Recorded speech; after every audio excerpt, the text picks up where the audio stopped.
Welcome to the PowerShift, hosted by the Sustainable Electricity Association. We're discussing the future of electricity in New Zealand.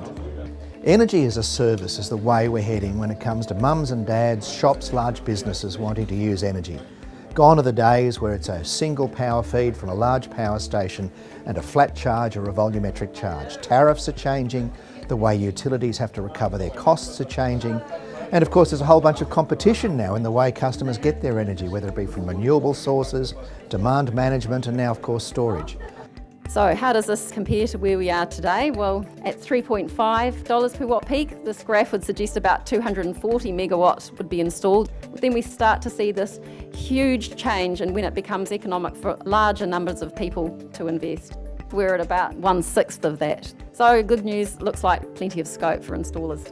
A lot of people install solar because they want to make their own personal contribution to greenhouse emissions, and they also want to help New Zealand meet its renewable energy target. And it also gives people a feeling of resilience, especially during times of crisis, if there's weather or earthquakes. We're creating solutions for customers because customers have the opportunity now, just like in any other part of their life, to be in control, whether they want solar, whether they want batteries, whether they want to actually have electric vehicles. What's been presented today are tools that can help develop the industry further for prosumers and for the solar and battery industry. So using the peer-to-peer trading system that we've developed, consumers are able to sell their excess electricity to their next door neighbour or gift it to the Guinea Pig Rescue Association if that's what they want to do. Here is yesterday's consumption for a group of participants on our trial.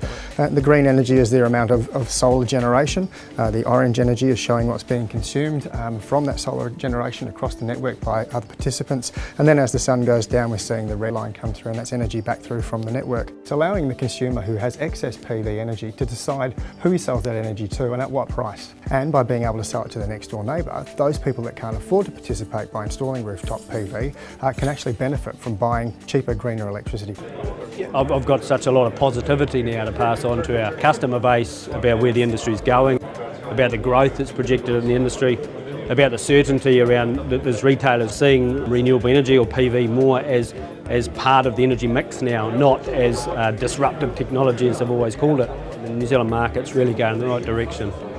It's very, very exciting. What's happening in New Zealand now is what was happening in Australia about 5 years ago, when people were just starting to wake up to the potential of solar. These sorts of revolutions are led by the households because they see their own personal benefits. And what you then find is that the industry is scrambling to catch up, and the government and regulators are scrambling to catch up. And the faster they can catch up, the more they can ensure that this sort of transition results in social benefits for everyone, including people that can't necessarily afford their own system, as well as the country as a whole, just by reducing emissions.